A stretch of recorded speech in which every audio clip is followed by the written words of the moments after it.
Hello everyone, I'm Zexin. This is the demonstration of our group project. We are Team35 of Cluster and Cloud Computing course in the University of Melbourne. And our group members are Jiacheng, Shiyi, Yuyao, Yujing, and me. This is the first time we meet, but we enjoy cooperation on this project. Okay, let's start. We will begin from the overall system architecture. We will introduce with this figure. There are several parts in this project, start from deployment of Melbourne Research Cloud with the Ansible. Ansible is an automate configuration management tool. It can be seen as a script. If we complete the setting with YAML language, it can run to deploy without menu. Through it, we create three instances across with volume, image group key, and many other configuration with allocated resource in MRC. Then we set up cluster code DB in Docker and connect them to each instance. The Docker is a container used like a virtual machine. Then to populate the database, we get Twitter data from Twitter API with Crawler written with Python and get scenario-related data from Arena. After the preparation of data, the next part is front end and back end. Both of them use Flask free. The front end use HTML, CSS, and JavaScript to design the web page. The backend-based Python will control the database, to data write MapReduce to process data according to the amount of front end, and Flux RESTful package is used to realize the RESTful design.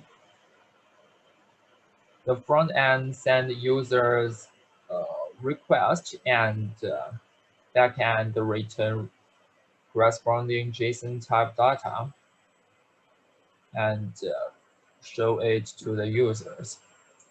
Well, that's our system architecture. Next part is scenarios introduction. Welcome, Shi.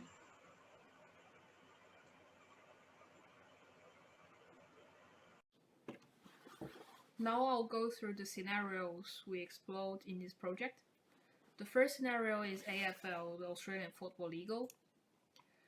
AFL is one of the most popular sports in Australia. We want to know how popular it is in each city from Twitter, and we will also compare the results with some Orange data such as economy level and age of distribution. The second scenario is different kind of food.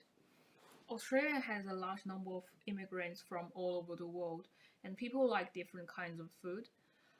We want to know what's the most popular food in each city, and we will compare the result with the age distribution of the citizens as well. The third scenario is 5G.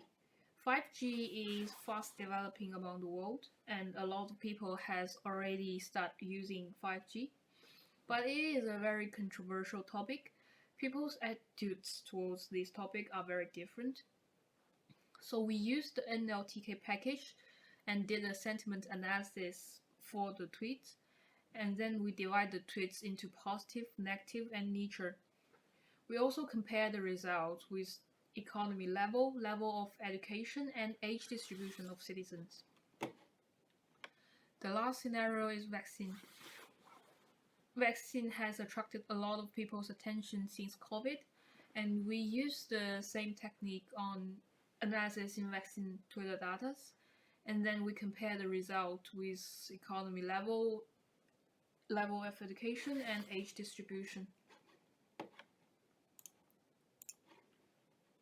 Now let's go to the web app.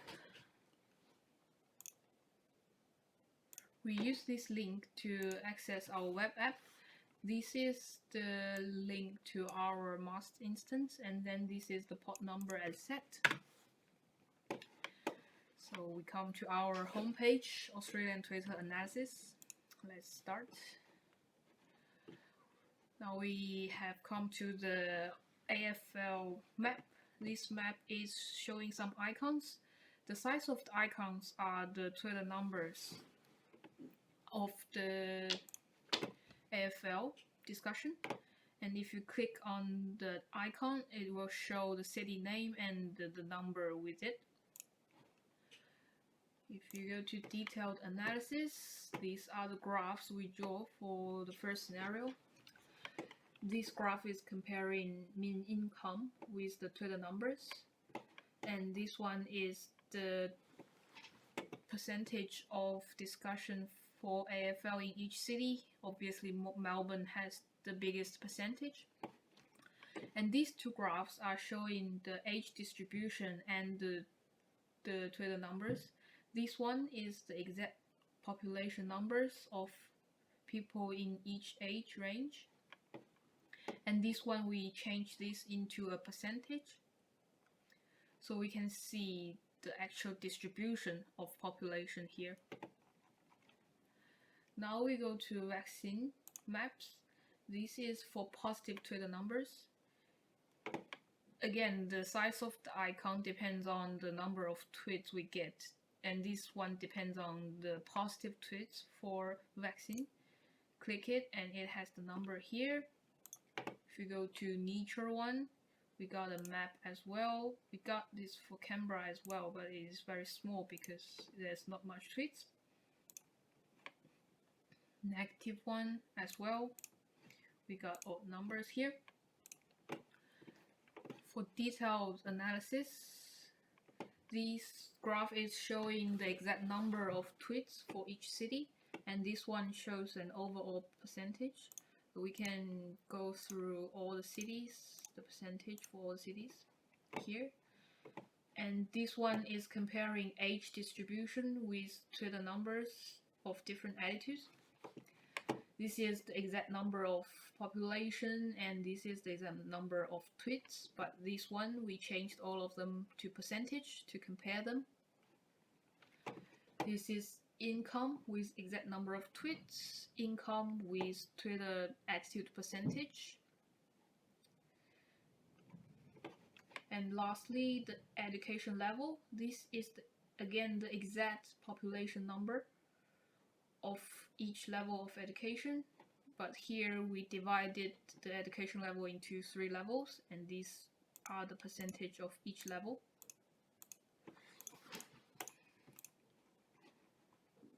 For 5G, we used a similar way of analysis.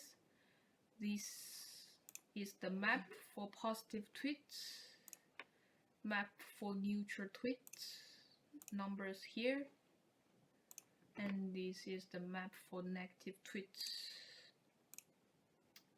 Got very little icons here. The detailed analysis also has the same structure. These are the numbers. Canberra has a lot of positive tweets about this topic, and we have all the cities and an overall distribution. And this age distribution here, age percentage here. If you click on this will highlight them, and if you move to here, you can see the numbers. This is for mean income, and this for education level, same structure with the one for vaccine. Lastly, food. So we prepared a map for each kind of food. So this is American food. If you click on that, it's showing the number of tweets discussing American food. And we have Chinese food as well. We have Italian food here. And now we go to detailed analysis. We see these exact numbers of each food type in each city here. And these are the distribution here. We also compared the food tweets with age distribution, exact numbers here. and then we see the percentage numbers here. And that's all for our web app. Thank you.